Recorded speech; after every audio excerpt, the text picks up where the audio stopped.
School Curriculum Assessment and Accountability Meeting, affectionately known as SCAAC. Today is March 21st, 2023, and we are going to start with the roll call. Melissa? Thank you, Jana Beth. Welcome, everyone. When I call your name, please make sure that your camera is on, state your full name, and indicate that you are present. Artavia Acklin. Artavia Acklin, present. Heather Aldridge. Heather Aldridge, present. Deborah Atherton. Renee Boss. Martha Emmons. Here. Okay. Chuck Fletcher. Jana Beth Francis. And I know she's here. Thank you. Leslie Jeffries. Leslie Jeffries, present. Lisa Keir. Brenda McGowan. Here. Kristen Putnam. Jason Reeves. Allison Tammy. Jenny Uri. And Henry Webb. Okay. Before I turn it back over to Jana Beth, I'm going to review our agenda. Or before I turn it back over to her to review our agenda, I want to give you just a few reminders about conducting virtual meetings.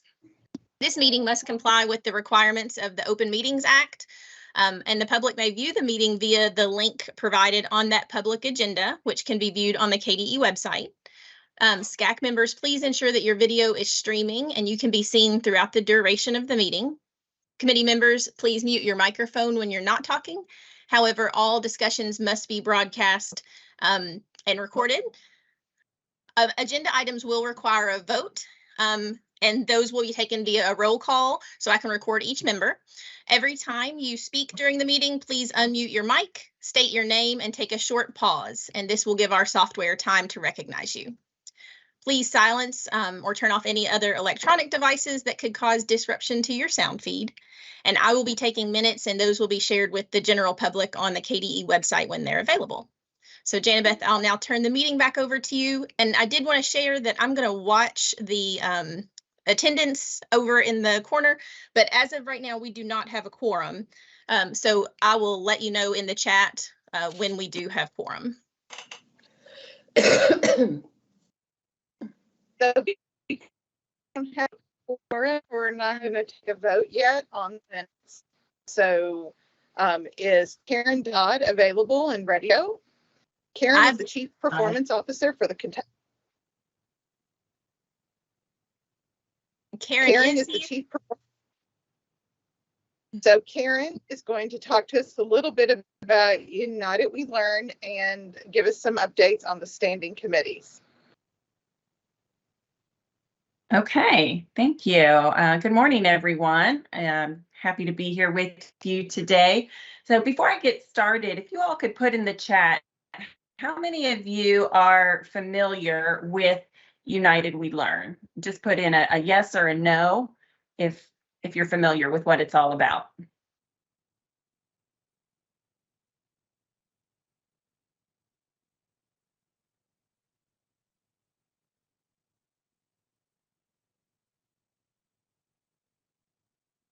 Okay.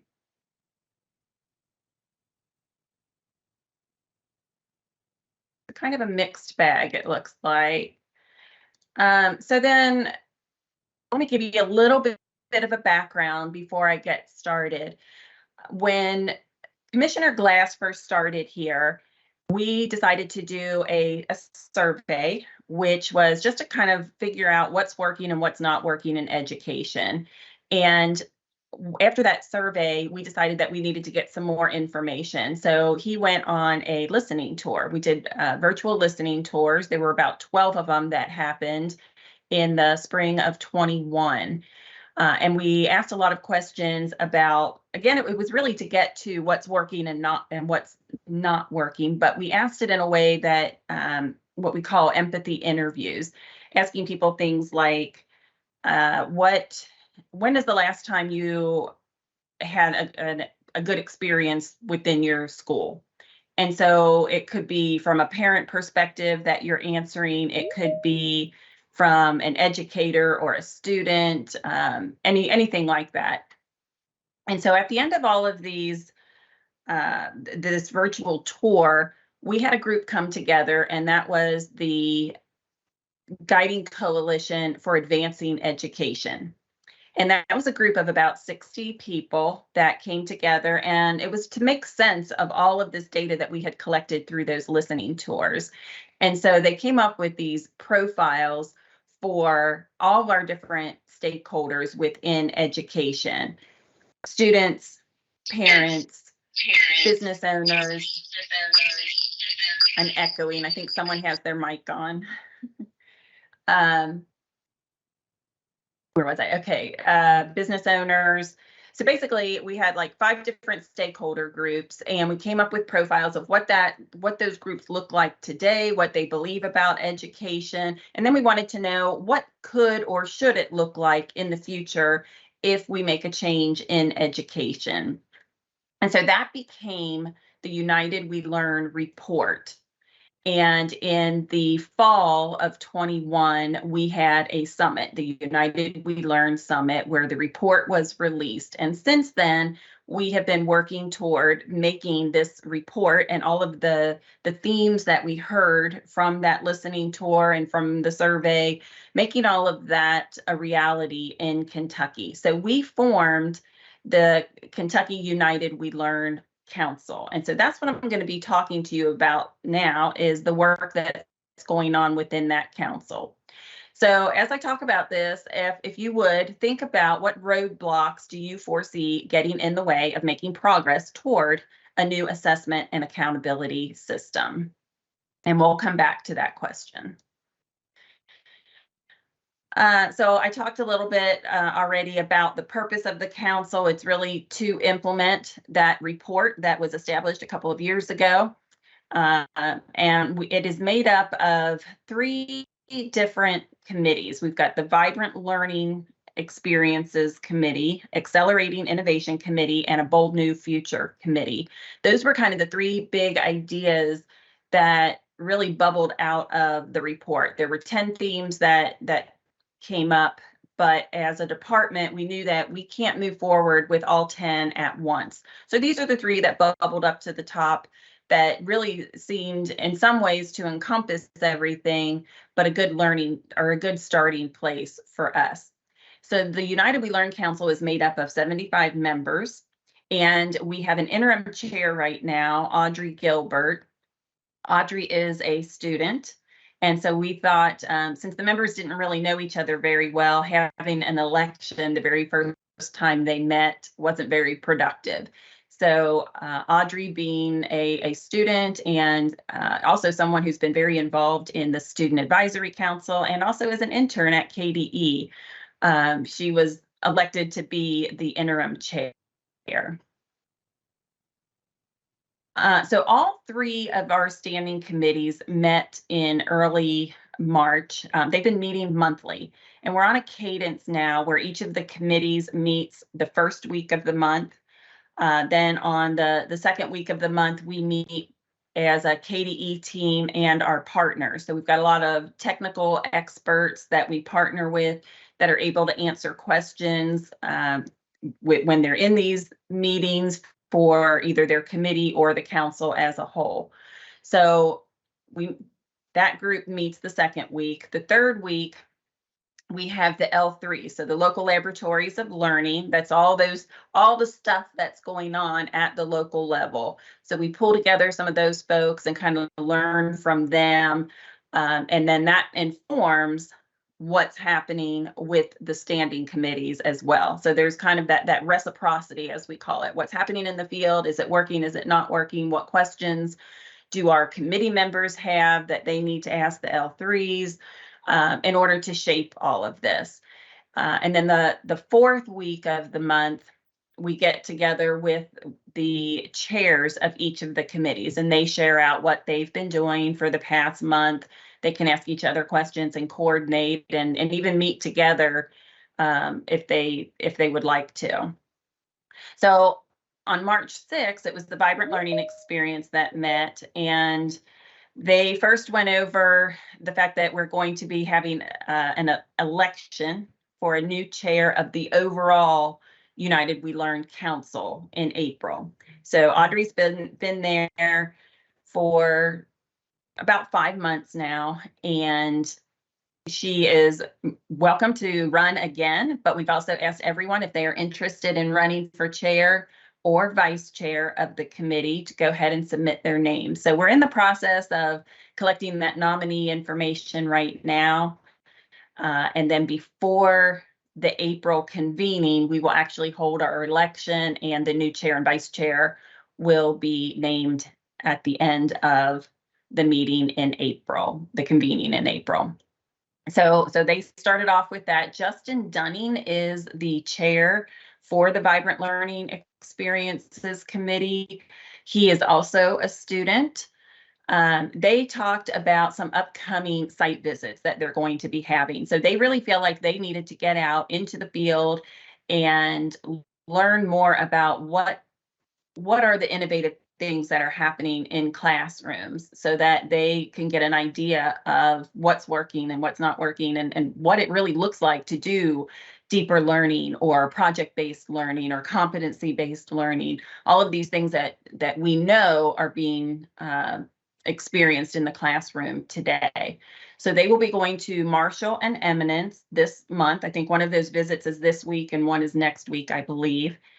They also wanted to hear about things that are happening outside of Kentucky. So they brought in Sarah McCann, who is with the Canopy Project, and she shared a database that they have where they are collecting across the nation innovative things that schools are doing. So that group was able to take a look at that database as well. Then on Tuesday, March 7th, the Bold New Future Committee met, and they are chaired by Caleb Bates. Caleb is a secondary ed student. He's getting ready to work on his master's degree in the fall. And he shared about the competitive grant for state assessment. So the CGSA grant, and kind of how that fits into everything that we're doing. Basically, it's the funding mechanism for the work of the United We Learn Council. So we got a 4-year grant for $3 million, which is funding all of the work. So when they go on site visits, or we pull everyone together for a convening, travel costs, hotel costs, things like that, this grant is able to pay for all of that so that we can continue to do this work over the next 4 years. And hopefully beyond that. They also were talking about the themes that came out of the report. So they spent a lot of time really trying to make sense of the prior work that happened to get us to this point, and then looking at that grant to say, okay, now what is expected of us? What are the outcomes that we have to produce as a committee? And then finally, the Accelerating Innovation Committee met on Wednesday, March 8th. They are led by Kathy Stovall and Sarah Hatton. I left Sarah off of here, but they decided to co-chair. So they have two chairs. They're both in education, and they led the meeting. They also talked about the election coming up, and they worked on their charter. So each team was expected to put together a charter so that they clearly understand what the work is that needs to be done and where they're headed with that over the next 4 years. So they spent some time talking about that. They also asked their members in between meetings to collect information about assessments, what's happening in Kentucky today and outside of Kentucky. So they shared all of that information during this meeting. Let's see. They also went through the 4 habits, and I don't know if that's been talked about in this group or not. We talk about it a lot at KDE, that one of the ways that we really want to change how we work is by incorporating the 4 innovative habits. And that is inclusion, equity, co-creation, and reciprocity. So really making sure that anything that we do, we're including a variety of voices, we're including equity, diversity, all that kind of stuff, and that no one's really creating anything in alone. So even here within the department, we really want to make sure that we're inviting other voices into anything that we're creating and getting feedback on all of that, asking others to take the lead now and then. That's all part of reciprocity as well. So all of these teams, they will not be meeting the first week of April because we do have our second convening at the end of April. So 25th and 26th, all of the members will be pulled back together. We're meeting in Shelby County. And let's see what else we got going on here. So we have a newsletter that goes out at the end of each month. Susan Strange is our project manager, and Susan is working on that newsletter for March right now. This will be the 3rd newsletter that we put out. If you don't receive that and would like to, just I guess let Melissa know, and she can let me know all the names that want to be added, and we can get you added to that list. Basically, if you are signed up to receive newsletters from KDE, you should be receiving the United We Learn newsletter as well. But if you do not and you would like to, please feel free to just give Melissa your name and she can get that to me. We also have a web page. So if you go out to the KDE homepage, there is in the top right corner a link to United We Learn. That gives you all the background information that I've shared with you today. And then there's also a sub-page just for the United We Learn Council, and each of the committees have a page behind that. So you can get as deep as you want to learn about United We Learn. If you are interested in listening to any of those meetings, all of them are recorded. So all of those committee meetings are recorded. Our United We Learn committee meetings are all recorded. So you can go back and listen to the one from November, and then you can even listen to all of those committee meetings if you're interested in doing that. Notes are out there as well if you just want to breeze through those. Coming up next, Kathy Stovall and Sarah Hatton will both be presenting the work of their committee to the Kentucky Board of Education on April 12th. So we're excited to start getting this work in front of the board so that the board sees that we're truly making some changes based on the voices of Kentuckians.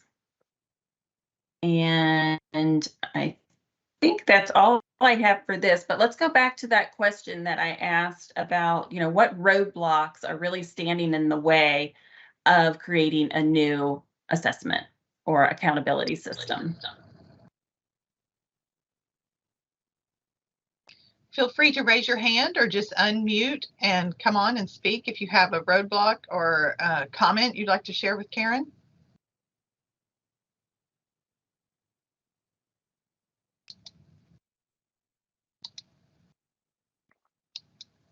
I feel like one of the roadblocks is that teachers and parents feel that just as soon as they learn one system, it's obsolete. Yeah.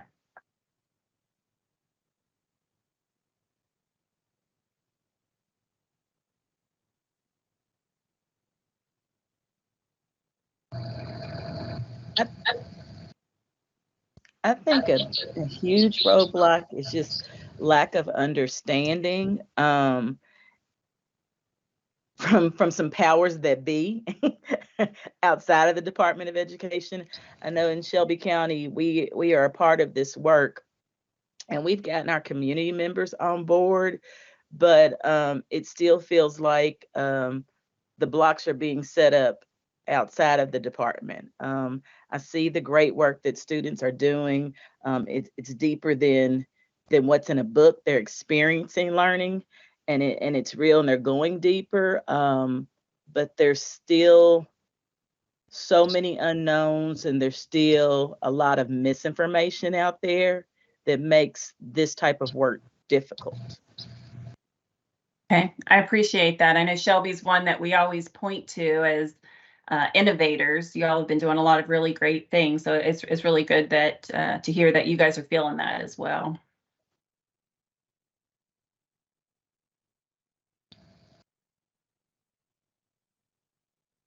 Karen, can you remind me what will be the what's the goal or the final goal for the work when everything is done? What do we hope to have accomplished? So the United We Learn Council was put into place to provide recommendations to KDE and to the board. So that's really their end product, is to do just that. And so they're not going to be producing anything.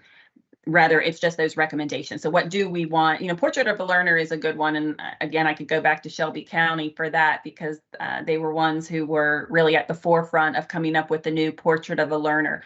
So we're looking at a lot of the things that all of those local laboratories of learning are doing, and trying to figure out what could be the best way to move forward. And when it comes to the accountability system, and I know we got a lot of accountability folks on here, so jump in anytime if you'd like to give a better answer than me. But really, it's how can we take what everybody has told us they want in an assessment and accountability system and make that a reality, and still be able to make the state happy, to make the Fed happy, but really make it what Kentuckians want it to be. And that is not just a number, right? Not just something that holds kids back. We want our system for education to be something that kids truly thrive in.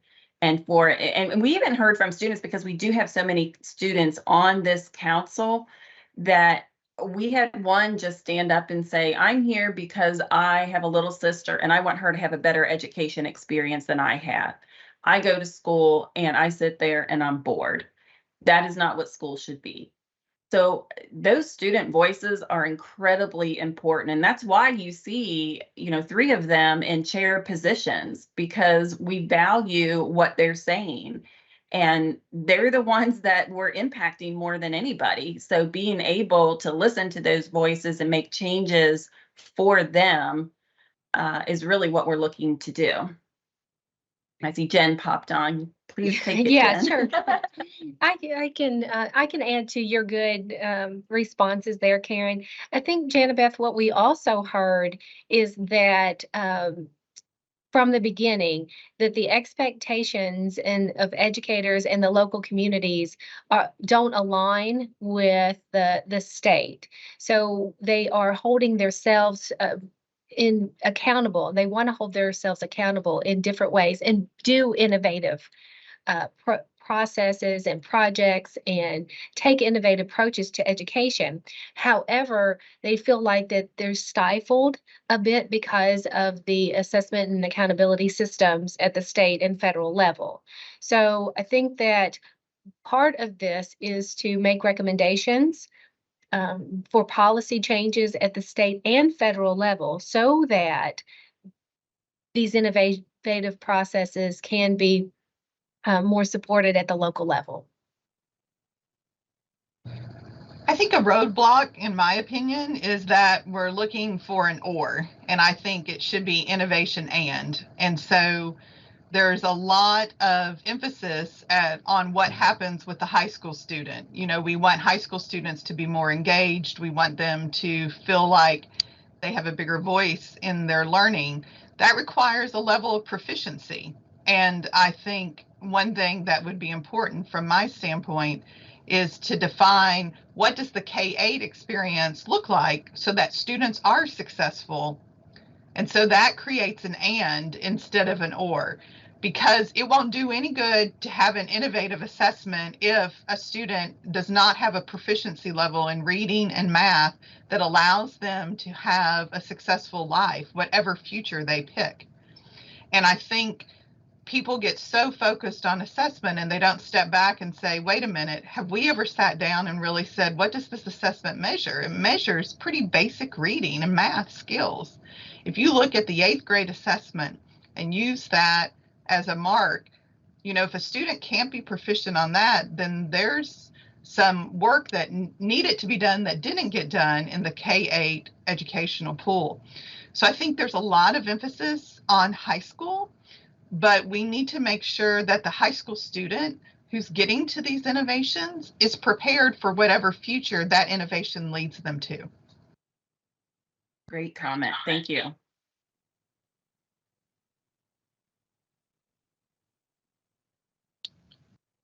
Are there other comments for Karen?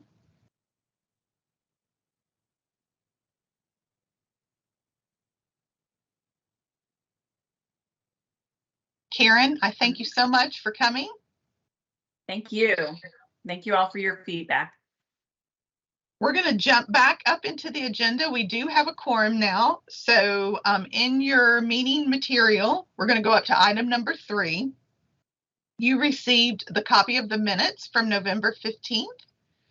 We need to approve those minutes. Is there a motion from the floor to approve? I'll motion. Okay, I think that was Heather. Yep. Is there a second? Please remember to state your name. Artavia Ackland, I second. Thank you. Melissa, do you need to do the roll call for the vote? Not for this one. Thank you. Okay, then the minutes have been approved. So at this point, we're going to go on and dive into assessment and accountability. And I think Rhonda Sims and Jennifer Stafford are kind of leaders at the department in terms of assessment and accountability are here with us. And the big question for us as we move forward is, what is our reflection on the proposed approach for adding change into the accountability system? So Jennifer and Rhonda, I think, are going to provide a little background and lead us through that. And it looks like Jennifer is up and on. Yes, I was going to see if Rhonda's on and wants to say I hello. am, I believe. Good morning, everyone. There she is. Yeah. Right, good morning. We have a few slides for you, and Jennifer, I think, do you have control of those? I do. Okay, I thought that was probably the case. So let's kind of highlight we have kind of 2 topics for you. Janet Beth has talked about kind of the question we're going to be looking a little deeper with today. And, we just heard some really exciting things about the future of assessment and accountability. And, we have kind of these 2 tracks.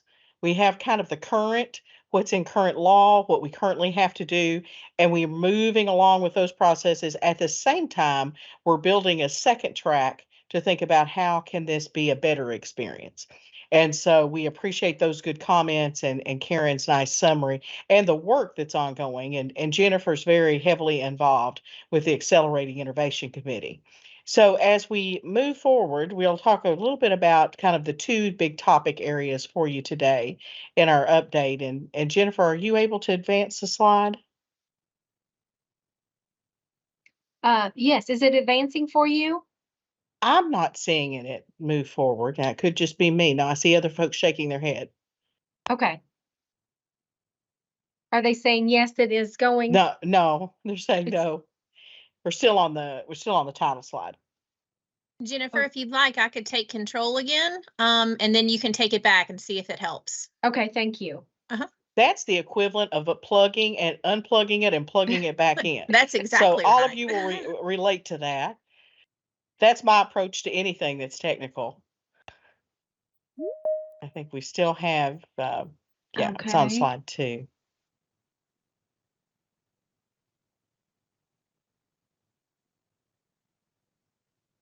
Take 2 more, Jennifer, and you'll be at the right spot.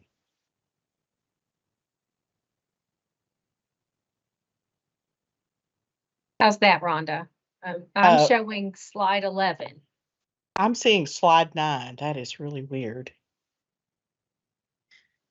Jennifer, how about I just take control, and then Rhonda and Jennifer, you all can just share with me when We'll I need do to that. progress. Okay. How about that? That Okay. sounds Thank you, great. So Melissa. yeah, there's some kind of little weird lag there. Who knows? I think the gremlins are alive and well today. So we appreciate everybody's patience with that. It's so good to interact with you, to see you on screen, to hear your wonderful comments. So again, we don't want to miss anything, but obviously we have a little tech issue here and there. So today's agenda for us, for our section on on updates and conversation with you. We do want to give you a little bit of an update on 22-23 testing, and then we want to talk about the standard setting approach for 22 and 23. We'll be going next week with our partners from the Center for Assessment to the LSAC meeting, and we'll get a little deeper into standard setting, but we want to have some time with you to talk about the approach, and that is about bringing change into status and change, which is currently what is in state law for the second year of reporting of the system. So we'll go right into the testing update. And Jennifer, I don't know if you wanted to talk a little bit about this. This is very immersed, and Jennifer leads a great team of people, and we have a really big partnership in OAA, in that we have our data team and our communications team and support team, and they do a lot of crosswork. But Jennifer has some great folks that lead much of this. Before we go to that next step, though, those are the two questions we'll be coming back to. We'll talk mainly with you about this feedback on change and anything you might have around that process you want to get on the table. But we did want to give you a little update of just where testing was, since it is an assessment and accountability report. So let's move right into talking a little bit about the test administration. And Jennifer, are you seeing slide 13? I am. I'm seeing slide 13. So Great. as far as test administration, we've had some success this school year. We started with, at the beginning of 2023, with access and alternate access. And those two assessments are for our students who have English as second languages. Access is brought to us by a consortium. It's the World Instructional Class Associate World Class Instructional Design and Assessment. We affectionately call it the WIDA Consortium. Kentucky joined that consortium back in 2006. So we've been longtime partners with them. Wonderful project manager, Chris Williams, has managed that project for quite some time. And the administration went really well. It is online assessment, and our numbers of students who are English language learners have grown tremendously over the past decade. So we have a tremendous support in our schools and districts. Alternate access is for the students that are of the low cognitive disabilities who are English language learners. So they take the alternate access. It is a paper pencil test that is administered to those students who have been identified as English learners.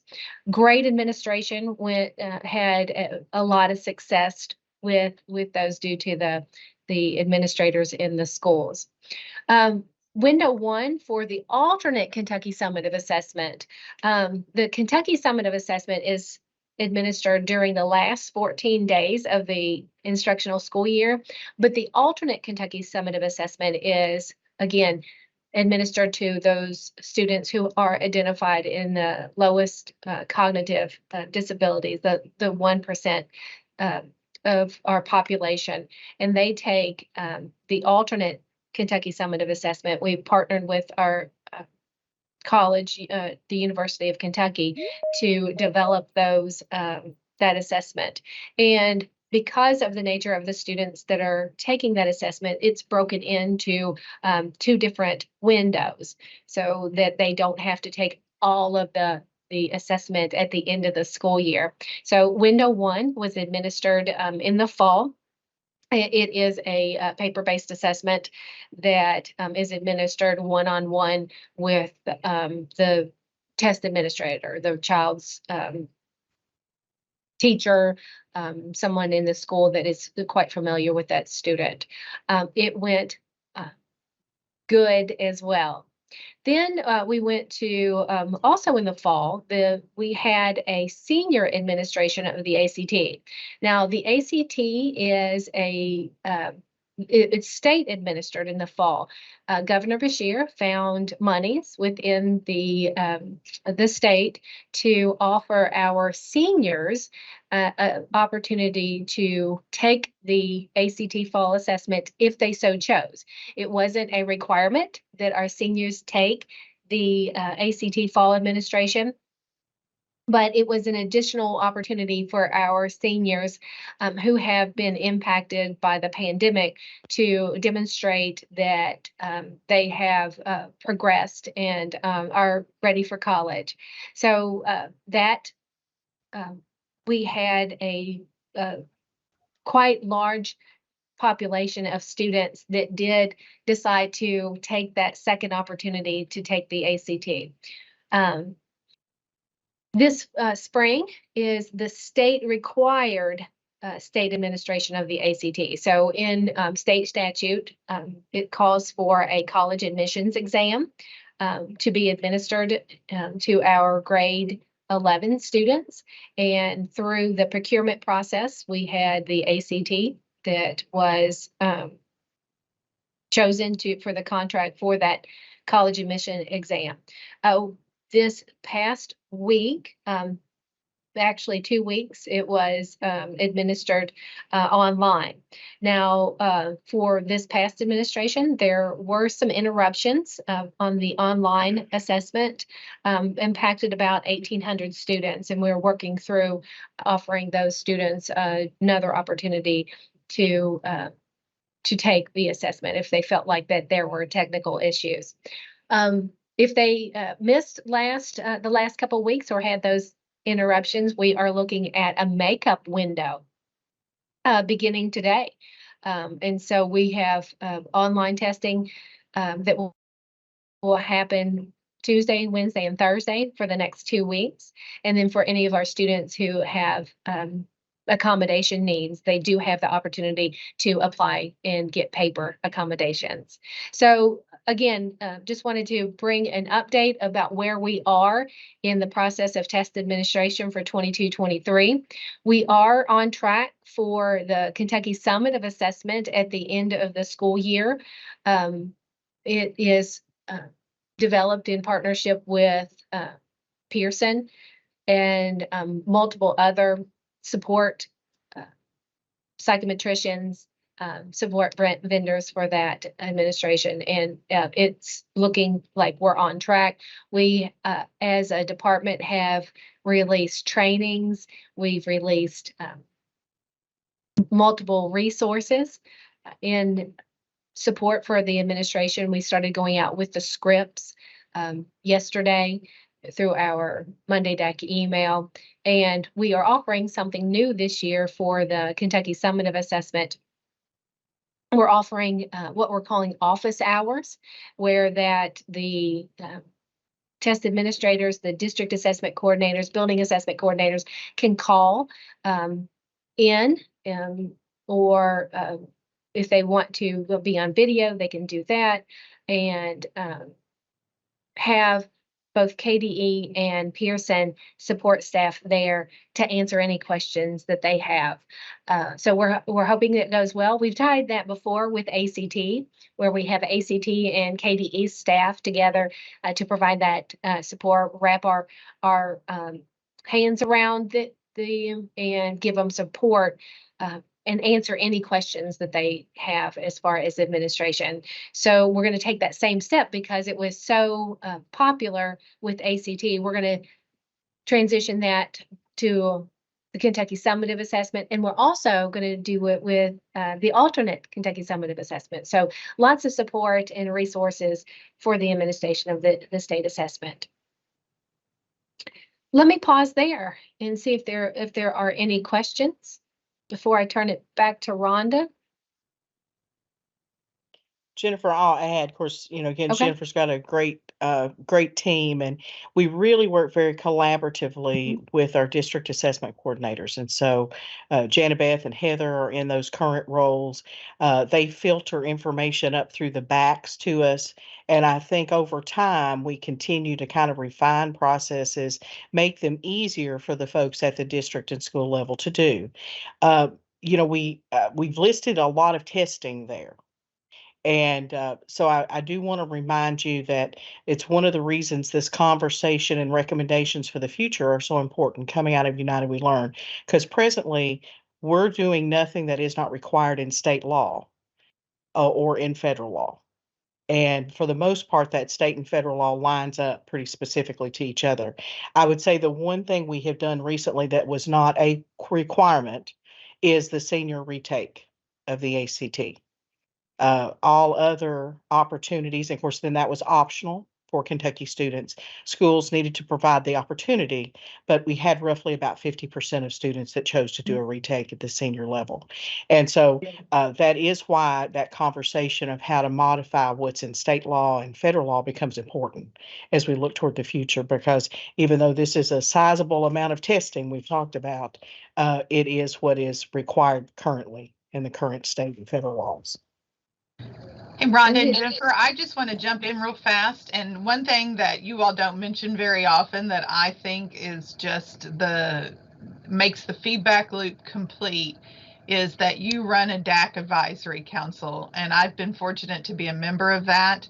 And just for our committee, the DAC advisory council is really a group of district assessment coordinators from a wide range of districts, from larger districts to small districts, all across the Commonwealth.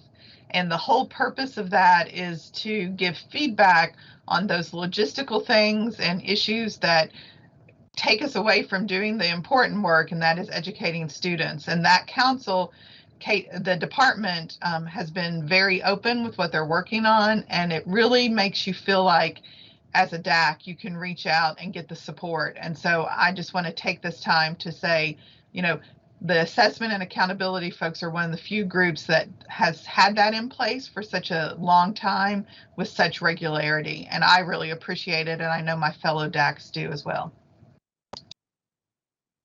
Thank you, Janet Beth. We appreciate that.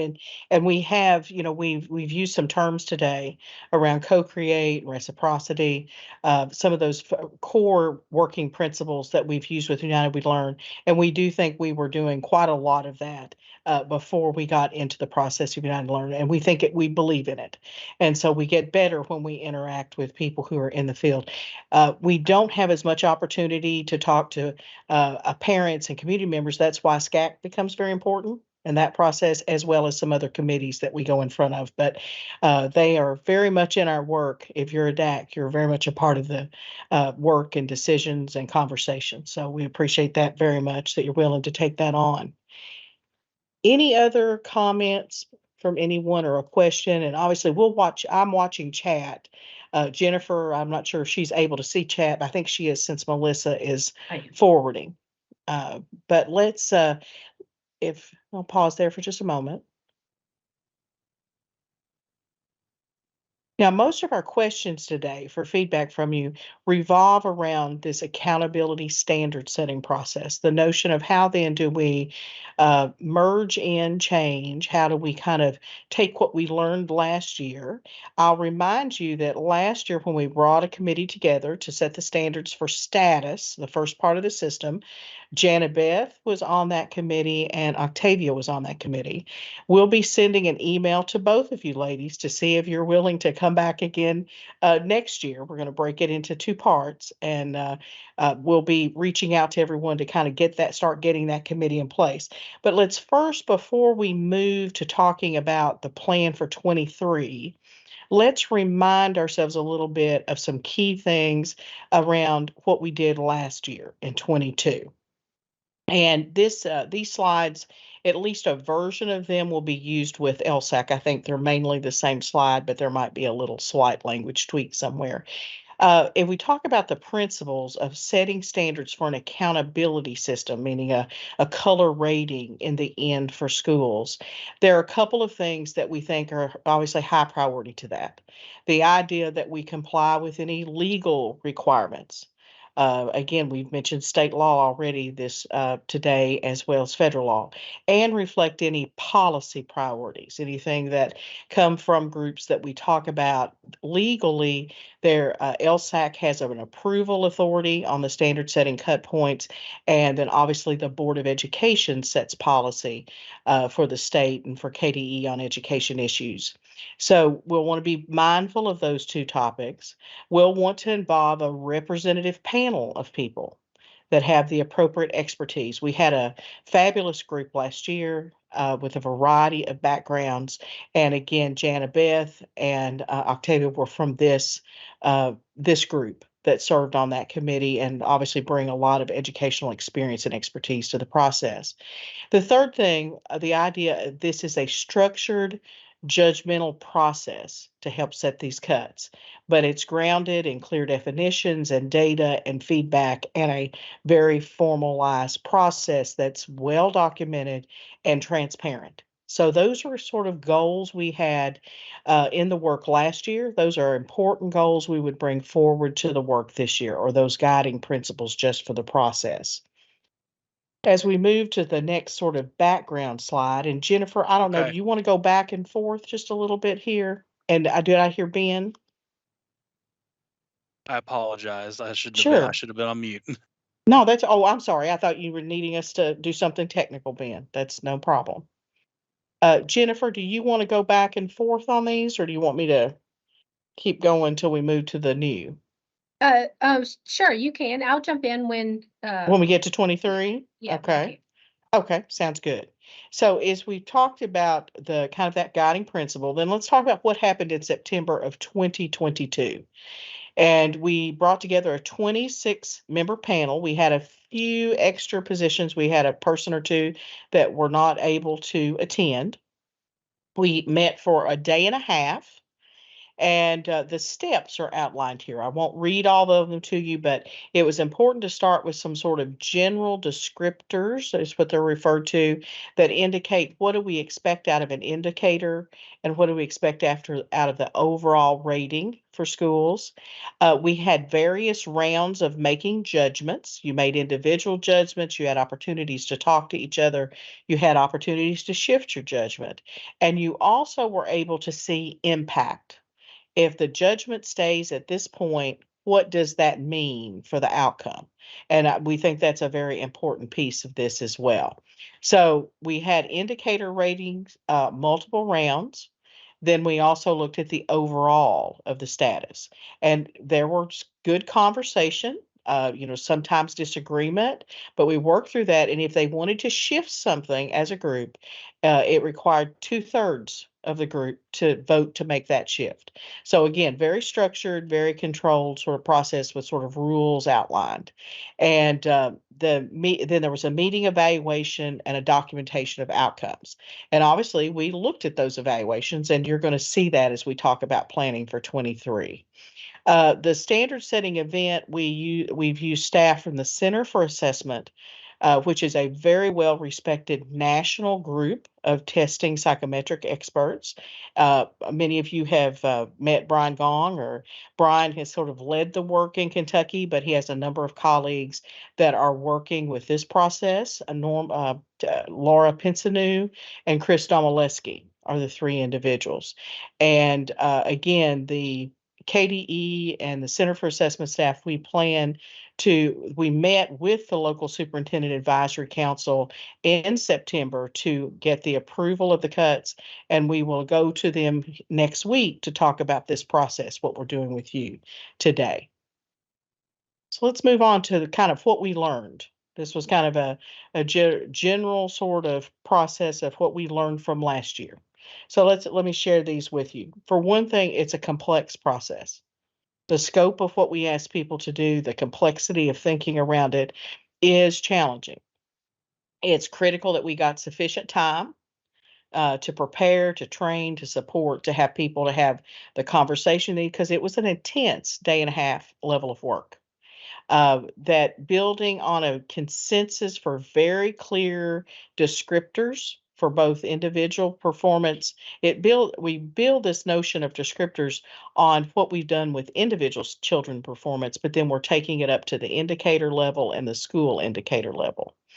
And then the idea of, and I think there that needs to say indicator performance level. It says individual performance level. So there's a little typo that's probably been caught on that particular slide. Balanced representation and participation in the panel. And we try to have opportunities where everyone's voice could be heard, at least within the individual teams as they were working across 3 grade levels.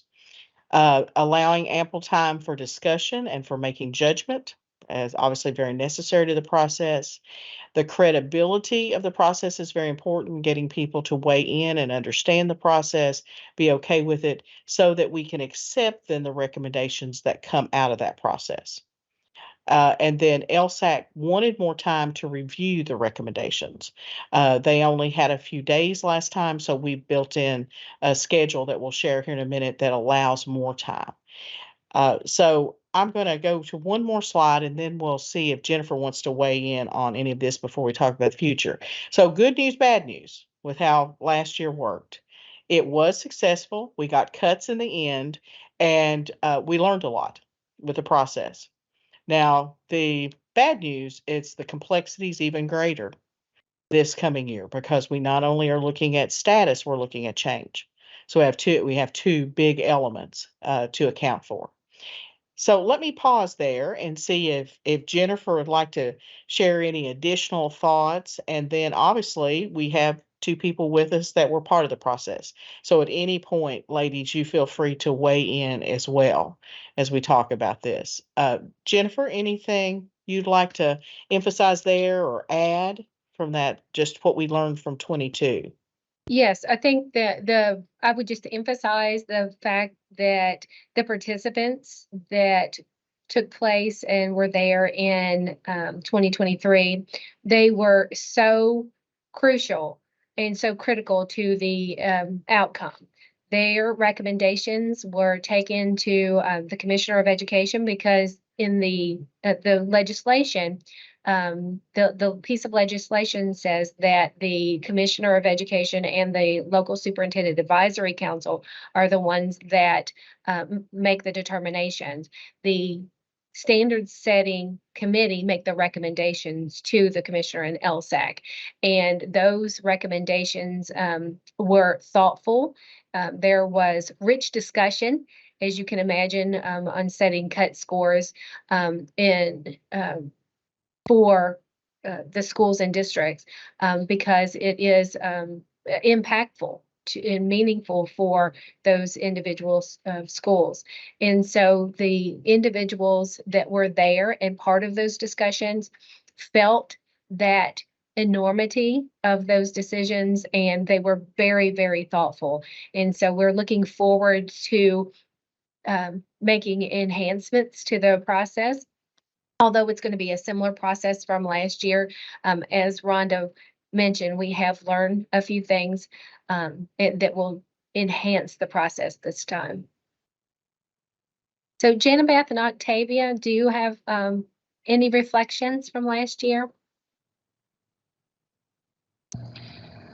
I felt like everyone's voice got heard, and I think that's important. I'm glad you're going to think about splitting it. It was very long days, and I think that you're having a lot of discussions, and sometimes people get tired and don't want to sustain through those discussions. So I think that's a great recommendation. But I would agree that based on what I know about moving forward, it's going to be even more complex. And so I'm looking forward to hearing about that.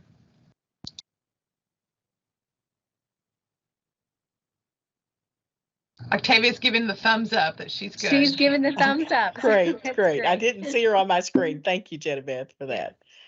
All right, So Jennifer. as we look, I'm willing to so come as we back. look So forward, it was a great experience. Good. wonderful, Octavia. Glad to hear that. And we hope that that you will be part of the process this year. As Rhonda said, don't block her email. Don't block me. Don't block me, please. Hey, you got 2 thumbs up there again, Rhonda.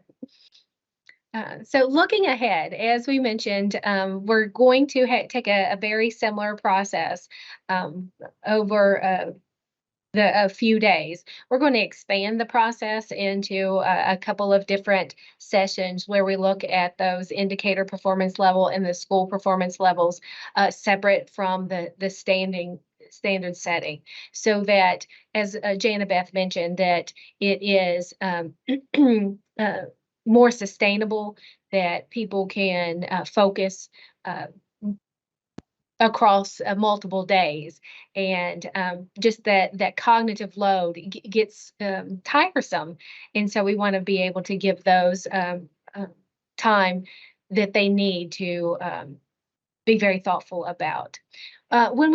After that, we're going to look at the standards themselves. When we get to reporting, what we're looking at in the decision making is what is good enough for each performance rating. So when we talk about performance rating, it's those colors.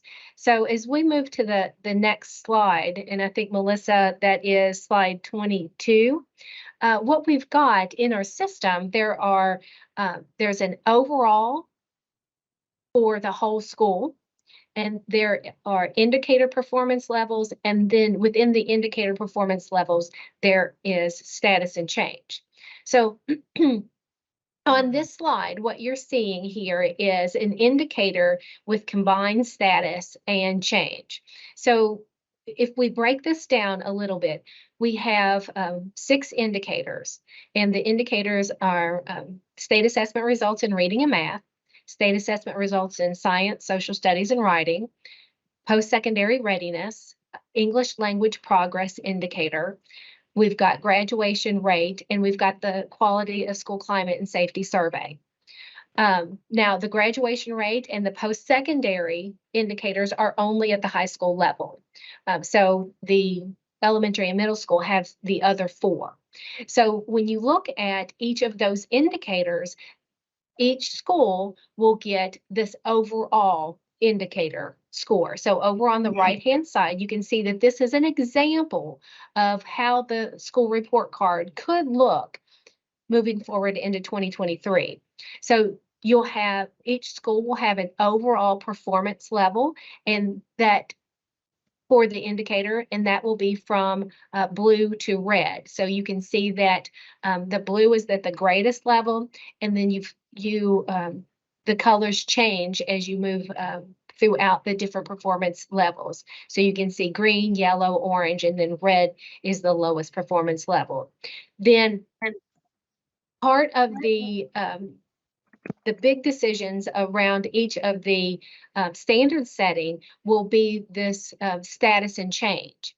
And you see from the legend on the left that status has 5 performance levels, and then change also has 5 performance levels. So you can see the complexity here as we grow, because it's the standard setting committee that will be saying what's good enough for each of those performance levels.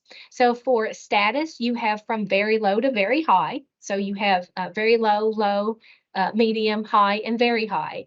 And then for change, you have from significantly decreased to significantly increased. So you can see that there's 5 decision levels for status, 5 decision levels for change, and then you have the decision level for those overall. So you can see the complexity there. So you take that, each of those indicators, those 6 indicators, and all of those decisions around status and change, and then you have to do it by level for elementary, middle, and high, because those are separate cuts for each of those levels, because the performance isn't the same across those indicators, across those levels. So when we're talking about the complexity of these decisions, it's a lot, but they're very important. So we're looking at, again, the combination of status, change, and then that overall. So if you'll recall from our discussions from last year, status is what we've typically done in the past. That is the current year performance.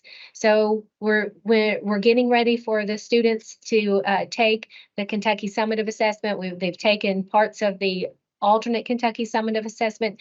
Those performance levels go into those state assessment results for reading and math, science, social studies, and writing, and so forth.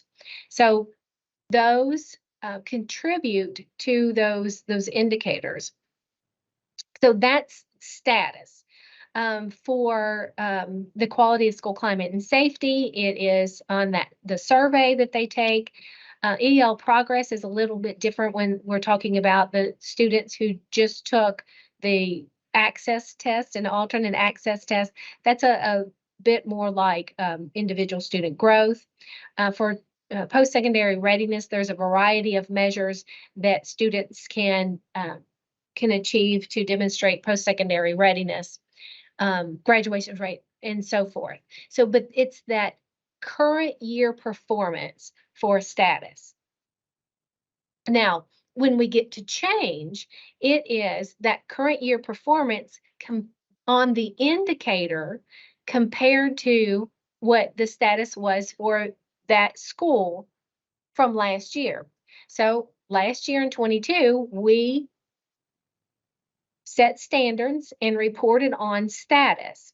And now this year, what we're adding is that difference in the performance of status from 22 to the performance and status to 23.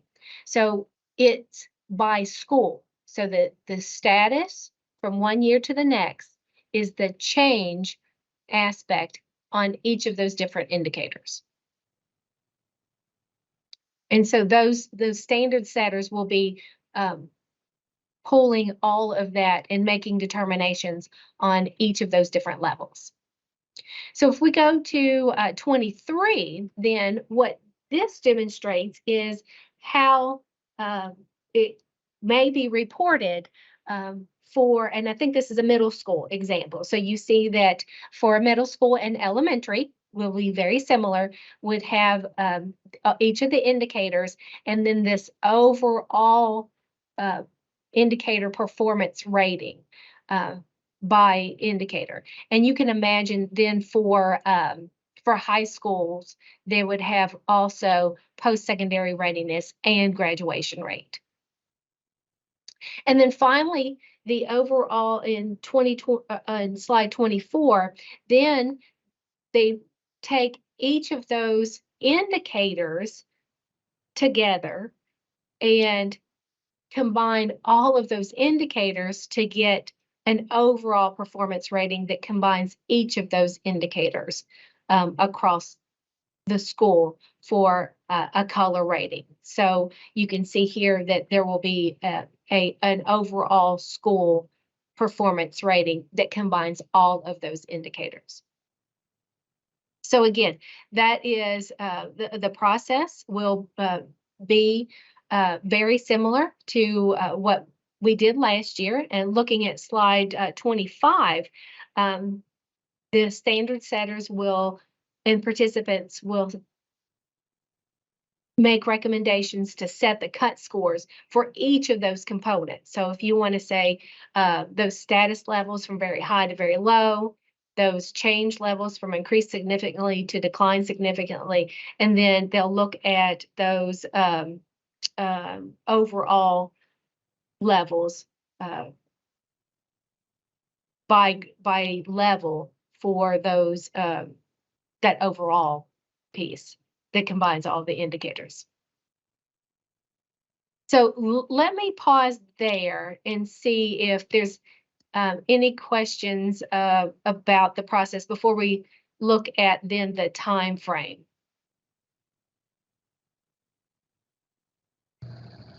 Any questions?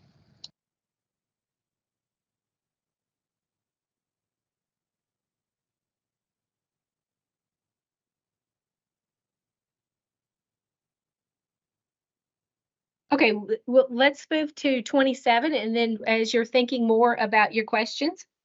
looking at the key steps for the standard setting, you can see here that we are in the March and May. We're trying to set policy. We're coming to you for guidance and input. So we are in that policy development phase of getting ready for this this participation in this standard setting activity. June 22nd and 23rd are the dates that we have set aside to plan for those, bringing the group together to discuss the indicator performance levels and then the school performance levels, so that they have time to set what they mean for those different performance descriptively before they get into the standard setting. So those IPLDs and the SPLDs are the articulation from the committee of what the performance should be and should look like, so that there are descriptions, some expectations from the committee before then they get to the actual numbers within the data sets. Then tentatively the September 13th through 15th would be when this standard setting workshop would take place. Again, facilitated by the Center for Assessment, using their proprietary process of working with the committee members through spreadsheets, through a application that they have created, and then moving those recommendations on to from the standard setting committee to the commissioner and to SCAAC. And so we'll have some an SCAAC meeting after those are set. And then in October of 2023, then we'll move into reporting and doing some finalization of a report that documents all of the process that have taken place. So the guidelines for this standard setting plan is has been set somewhat by our technical advisory committee, KTAC, that we affectionately call them. We're trying to keep it as simple as possible, because if plans are too complex, they become very difficult to implement, and we want to really try to keep it simple to ensure that the system can detect meaningful progress and be reliable, so that it is meaningful, and so that schools can understand the outcomes and make meaningful decisions on the information they get from the system, and make sure that the policy then reflects the values of both KDE, SCAAC, by seeking guidance like we are today from a multiple variety of advisory councils. And then I think I've hit the definitions of status and change in each indicator. And overall, I think that I've hit that pretty well.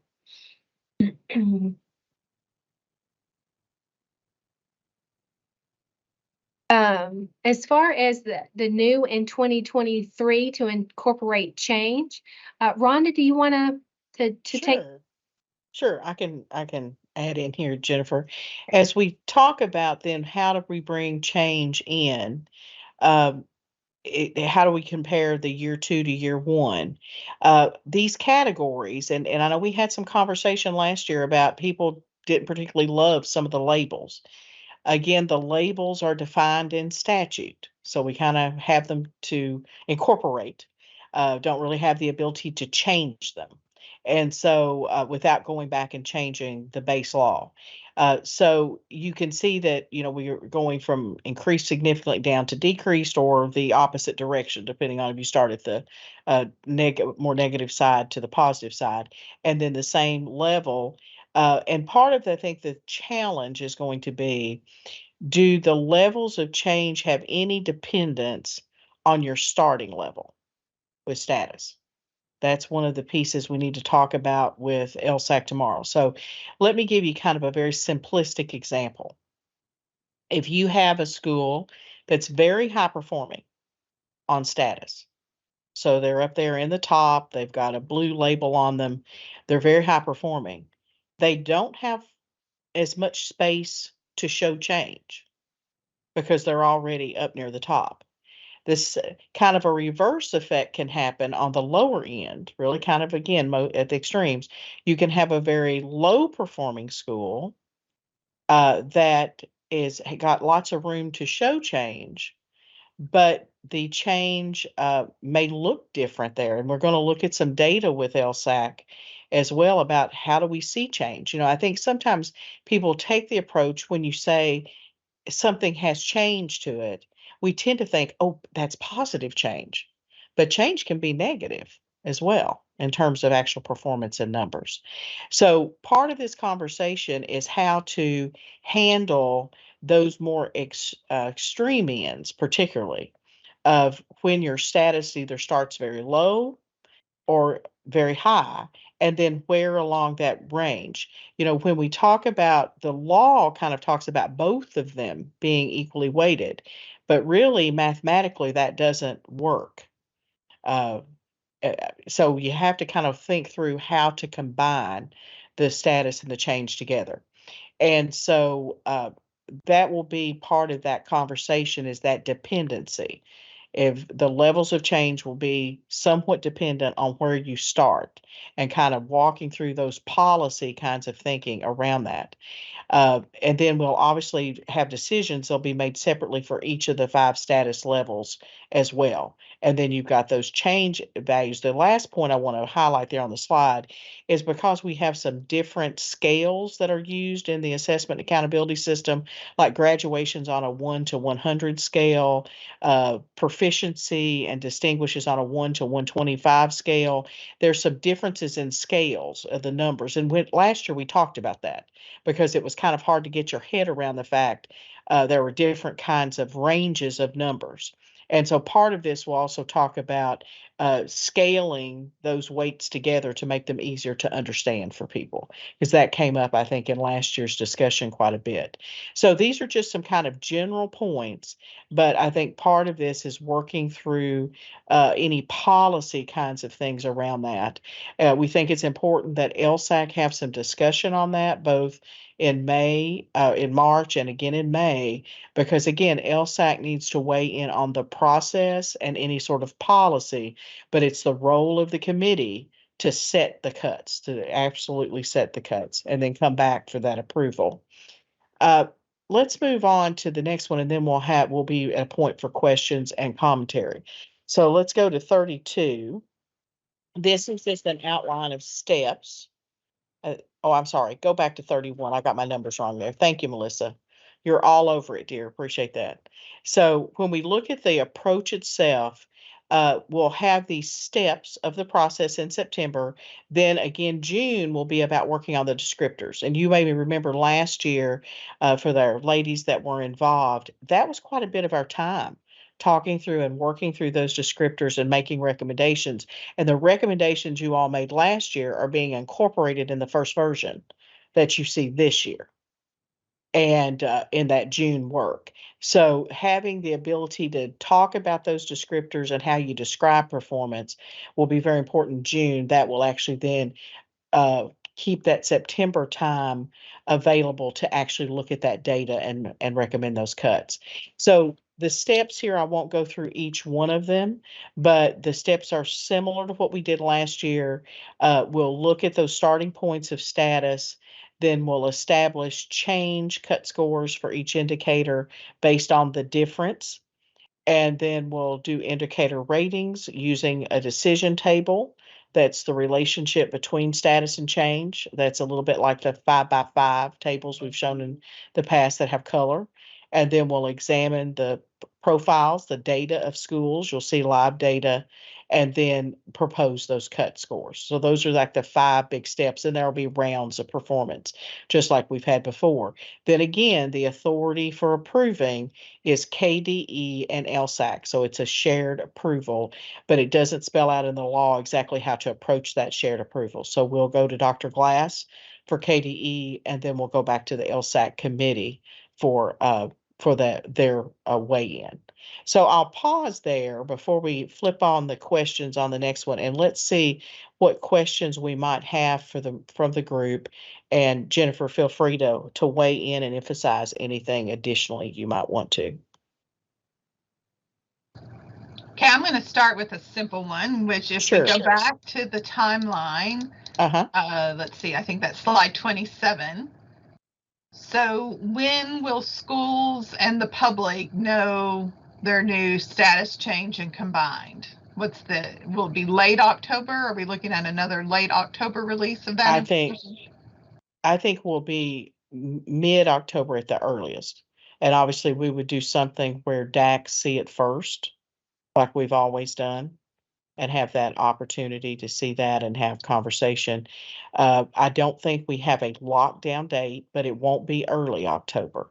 We'll need to give LSAC a little extra time. They've asked for that. So we built that in. Then once they say that these are the cuts, that there's the approval, then we have to go and run that data and do the checks before we get to public release. So I would think we're pretty close to probably what we were last year, which I think the initial was about mid-October on the accountability. Now, you'll see individual student results in August.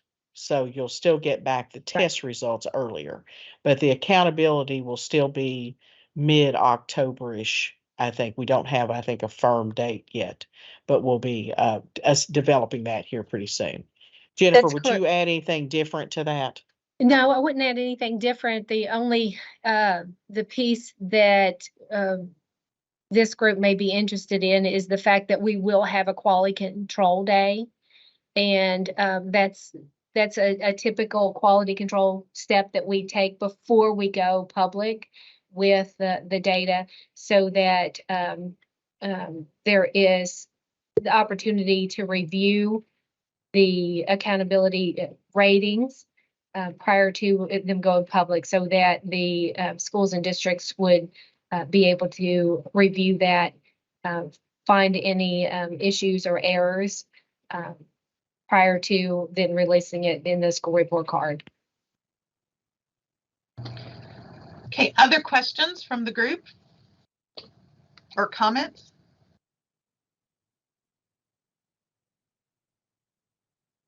So Melissa, let's have you go forward to the questions for SCAAC. There you go.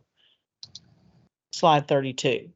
So again, we know this is a lot of detail, and, I think the exciting thing about this particular accountability system is when you look at the reporting, there's a simplicity of using color. That's a pretty simple little graphic that we looked at earlier. So on the final end of things, when it's reported public, it's pretty simplistic looking. Getting there has a lot of steps in the process and a lot of decision making. And so what we've described today is a critical part of that decision making to get to those rather simplistic color look. And we've talked about this at kind of a high level. When you, if you look at LSAC this next week, you'll see these slides very similarly. There might be a little tweak to language here or there on them, but and we'll have a few additional slides with LSAC. So your reflection on the approach, any specific questions or suggestions for us to consider, your reaction to the idea of separating it out from June to September, those kinds of things. So we'll just kind of make it open floor and see what you have on your mind related to these two questions. I'll kick us off. I'm sure nobody's surprised, but I want to start by saying I think it's important, and Kentucky has struggled with any notion of change. The last time we had a version of change in the accountability system, people really struggled with it. But I think it's important that we honor change, because often the voices of the schools who are really working hard with students who maybe their performance is not reflected all they're capable of, or are they're dealing with situations that a lot of the high performing schools are not always. There's some exceptional high performing schools that are beating the trends, but I think we often don't honor change, and it is a separate indicator. And I get that there's a dependency on the starting point, but I think it's also important that you honor those schools that really do an exceptional job with change.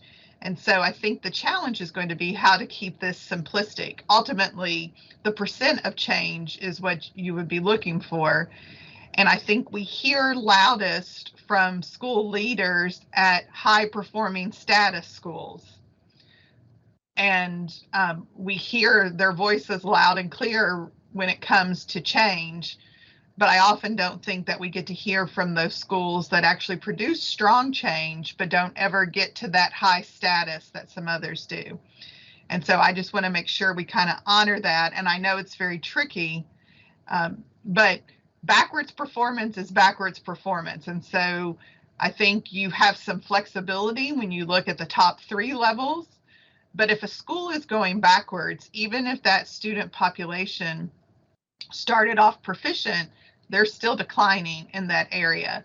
And so I would want to express that. And I think the key question that I keep coming back to is, will this change, status, combined, and overall, there's a lot of pieces of information, will we be able to see trend performance of schools to say how schools are doing over time? Or is everybody just chasing the next set of numbers? And so I think when we start to run the data and look at scenarios and examples, my question will be, is change going to be able to map, are all 3 of these, change, status, and combined, going to give us information that trends over time for me to be able to say, these 5 schools in the Commonwealth are really doing the right stuff. They're not getting spikes that take them to the top and then they drop back to the bottom. That's an excellent point, Janabeth, and I think we need to bring up that trend conversation. You certainly should be able to see trend between the assessment last year and this year. But I think your question is a much bigger one about how to see trend on these particular summary kinds of measures. The issue of trend on change, trend on status. And we've really, our experience has been more individual change historically and trend on status, looking from one year to the next and just looking at the trend. So that's one we need to bring up and talk about a little bit to just see what limits might be there. But I think that's an excellent question. And the last thing I would say, I made a note and I forgot to mention it, because there's a combined indicator, it should be okay that some schools that would have a very high status don't have a high change, and we deal with it in the combination. Let's not discredit those schools that are getting high levels of change because we're worried about these schools that maybe don't get such a high level of change. Because there's an opportunity to combine it, you should be able to deal with that without kind of giving disregard to those schools that are getting exceptional change and are low status.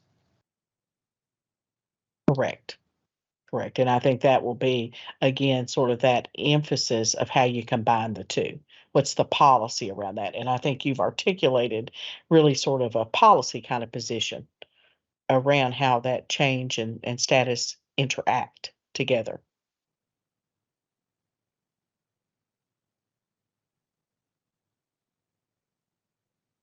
Yeah, and I just want to say I appreciate that articulation, Janabeth, and that's the type of feedback we're looking for.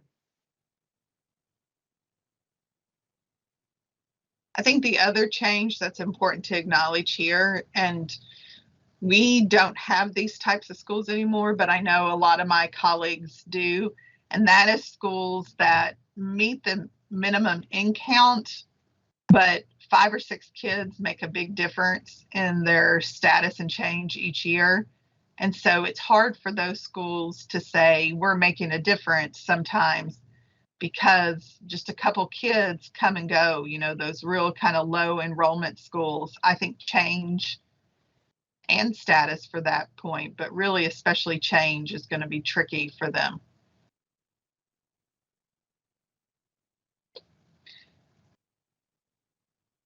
And then this will be a lot of unpacking once we get to the results, if we really want to use them in a way that will propel student achievement forward. Good point. Good point Yes. on that.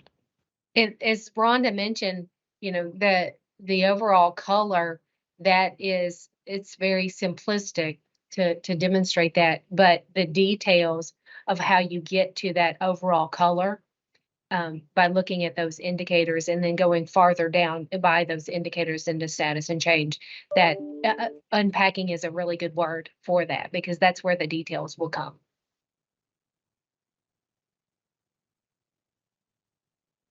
Rhonda, can you guys hear me? Okay, We can. Yes. great. Going back to timeline, has there been any thought and discussion on how to move that into a more efficient structure? What I mean is, schools are already making changes and determinations on staffing and next steps, especially in highly challenging situations. And when results come back, those changes it's not that there can't be adjustments, but those changes have been made, and heavy discussions have happened over the summer. I say this to the effect of syncing and linking up to formative pieces along the way, and then also how we can help advance faster technology that exists out there to get results back quicker. So that's just my 2 cents and thoughts on helping to move the needle on that. Great to see you, Houston, and great thinking on it too.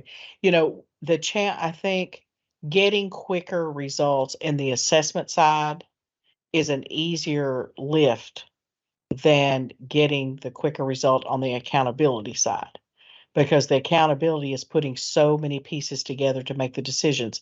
Now, theoretically, when these cuts are made this year, they should stay constant. I think the goal was for at least across a period of 6 years. So if we don't experience change legislatively, and we could, obviously we've got some exciting work going on with the Cool Council that'll eventually bring recommendations forward. Then I think ultimately, if you didn't have to go through the standard setting for accountability, Houston, you could do the results much quicker for the accountability status, the idea of a rating and a color. I think the goal would be then, how do we keep getting quicker on the assessment results too? So you can see that. And I like the way you said linking and syncing a moment ago on formative pieces.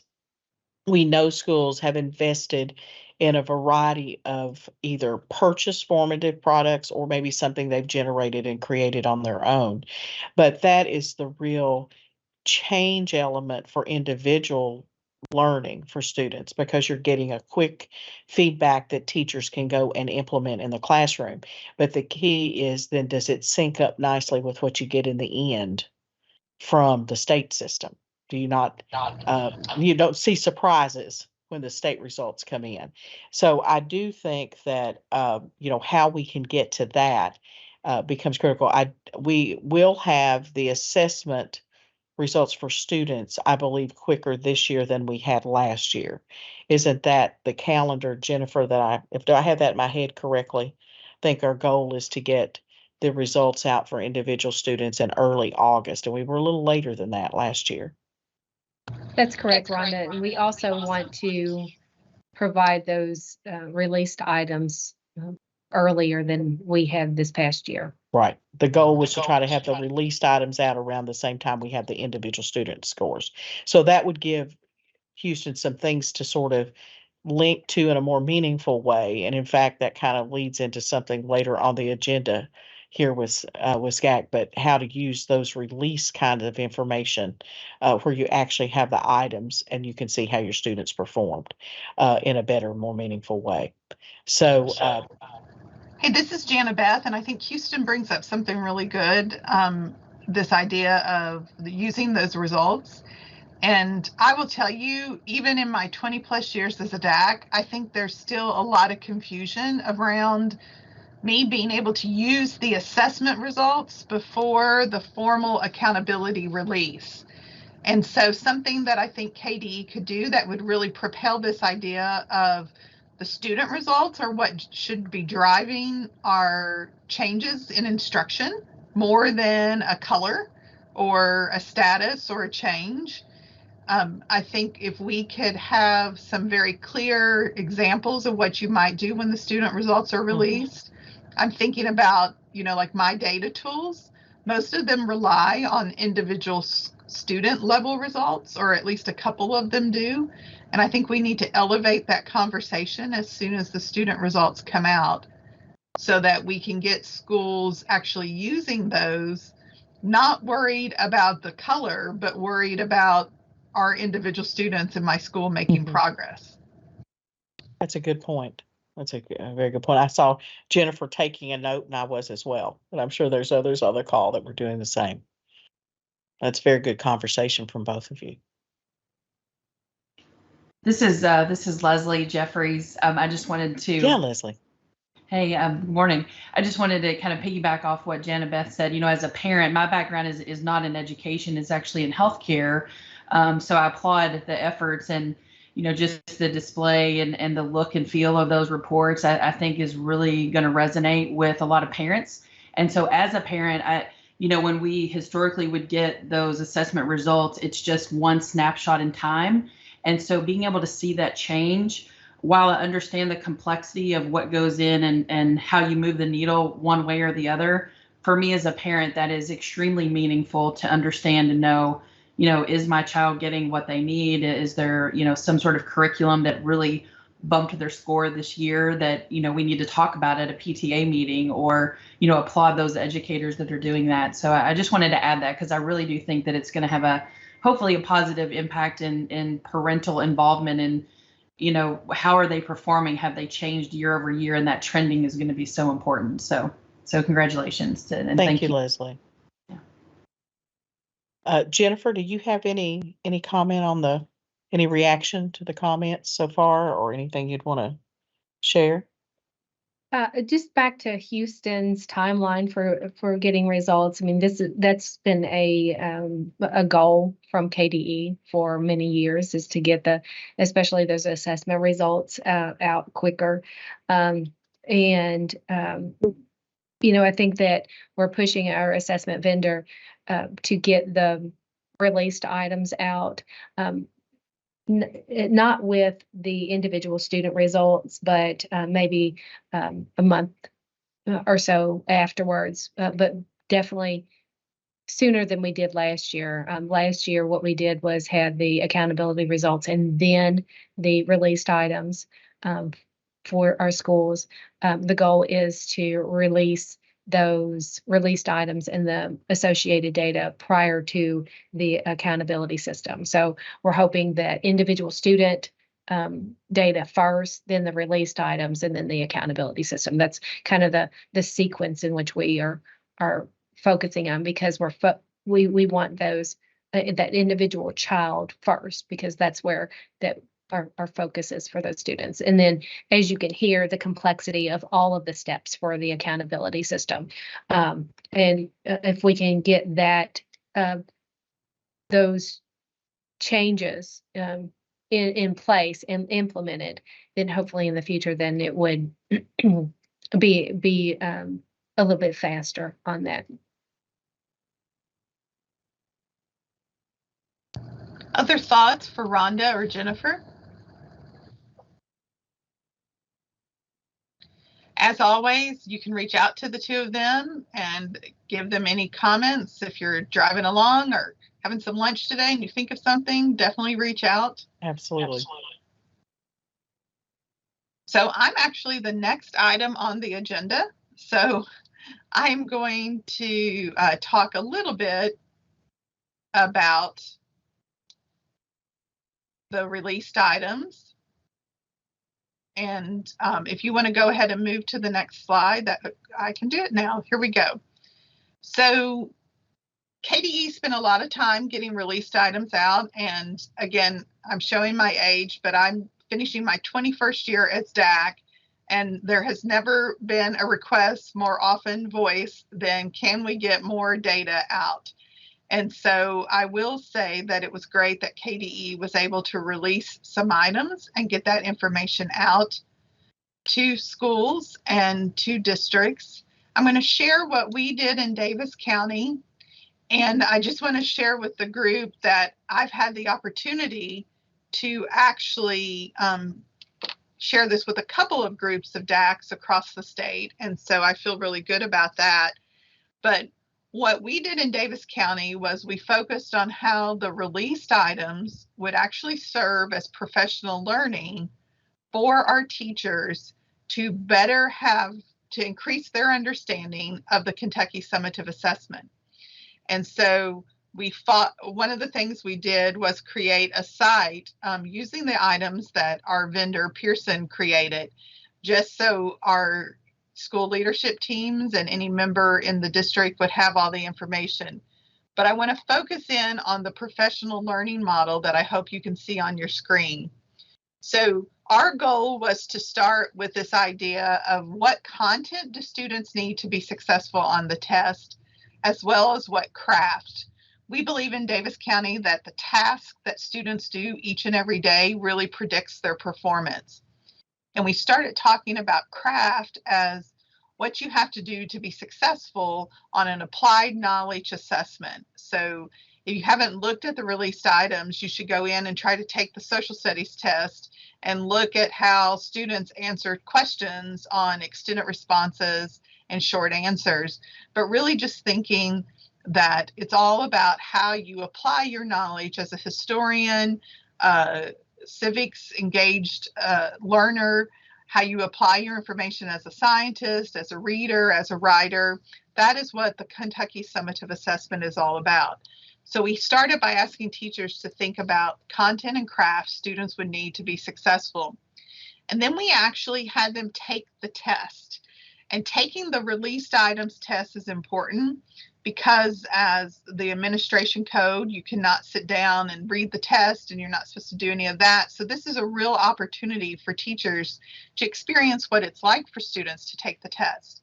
Our only drawback is we were taking the test on a paper version instead of an electronic version, and that did give us some good conversation.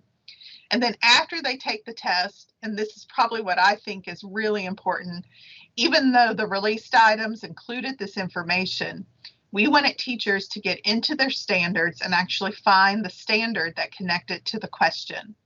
And this came up from having teachers work with KDE on all the work that leads up to having the standard setting that we heard about today. They bring in groups of teachers to actually look at the assessments. And the teachers in Davis County who had gotten to be a part of it said that really connecting the test item to the standard was important. And it's always great to have an authentic reason for teachers to get into their standards and really review what it is that students are supposed to be learning. And then we score the test, and then we actually score the short answers or extended responses. And the released items included anchor sets that actually gave you explanations for why certain things scored what they did.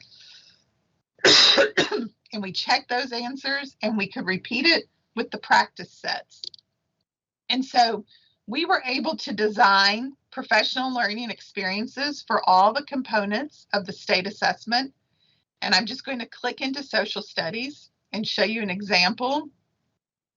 So now what we did in Davis County was we had the instructional coaches, assistant principals, and principals each took different content areas and they went through the experience themselves, and then they went back to their schools to lead this professional learning. I did bring in social studies teachers across the district, because it was the new assessment, and we worked collectively for this. But all I did was actually create an answer key that gave the data about how students did on particular questions across the state in that answer key, and just broke everything apart so it was easy for schools to use. There were some areas, for example, on-demand writing. We created a scoring sheet where we were able to pretend that the student you were scoring, the released item sample, was a student in your class. What was going to be the strength you would share with that student in feedback, and what would be the next steps. And so we got to the point of really saying, once teachers see how students do on these questions, do they really understand what to do with that information? I think the big challenge we have is that we often take an assessment and we don't know how to translate that information into the classroom. So this site was nothing but our reorganizing of the Pearson material to make it user-friendly. Some additional results, for example, in reading, we really wanted people to get back and take some time looking at the text that students had to read, just so they could think about their text that they give every day. I'm going to stop sharing and see if anybody has any questions.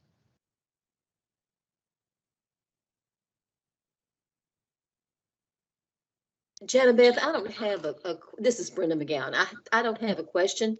I just have some kudos. What I'm seeing that you do now with the materials that are available is very similar to what we did 20 years ago in working with the DE program and trying to bring schools up into better performance. You've had the ability to experience the materials. Your teachers have had the ability to experience the materials. And that translation into what should it look like in my classroom? How do I teach so that my kids are successful on this particular item or these types of items is a wonderful process to use. It works. What we did was not nearly as thorough as what you're doing. We didn't have the materials that you had access to. And to be truthful, we probably didn't take as much time as you've taken to put into your process development. But bottom line is, Janabeth, it works. We should do it. Thank you, Brenda. That means a lot coming from you. I think what I would let everybody on this committee know is there are some incredible resources. This is just one that KDE has come out with. The folks, if you go to this Kentucky Standards page, the amount of information on that page is phenomenal. I think it's all about finding educators who have the time to kind of sort through that and determine what works best for their school. And that takes a lot of time. I'm fortunate in Davis County that I have an incredible team that I get to work with. And we always try to make sure to share anything we've done with others, because the resources are out there. It's just digging through and thinking about, okay, how will I do this with my staff? Making sure it's easy for people to understand. And that's why we created the website, just to make the resources a little more accessible to the people across our district. This resource is available for anybody. Like I said, I did nothing but just redo and reorganize the released items to make them more user-friendly. And the Kentucky Assessment Coordinators Group, SCAAC as we call them, we do have a recorded webinar. If you have anybody that's interested, they could reach out to SCAAC and see about watching that, where we actually walk through the process with district assessment coordinators. So they would have a example of what they might do with their staff. So as always, I thank everybody for your attentiveness. This is a big meeting to put on your calendar, July 18th. It's in the heart of the summer. So know that, you know, even though Houston has his artificial background, if you have to have a real background of some lovely place in July, we'd like for you to tune in. And we want to be sure to have quorum for that meeting. But again, you know, we We hope that modern technology makes it easier for you to tune in, even if you're taking a little break, but we do understand sometimes people are away. So I appreciate your time today. As always, don't hesitate to reach out to Melissa or Rhonda or Jennifer with any questions, or myself. So with that, I would entertain a motion for adjournment.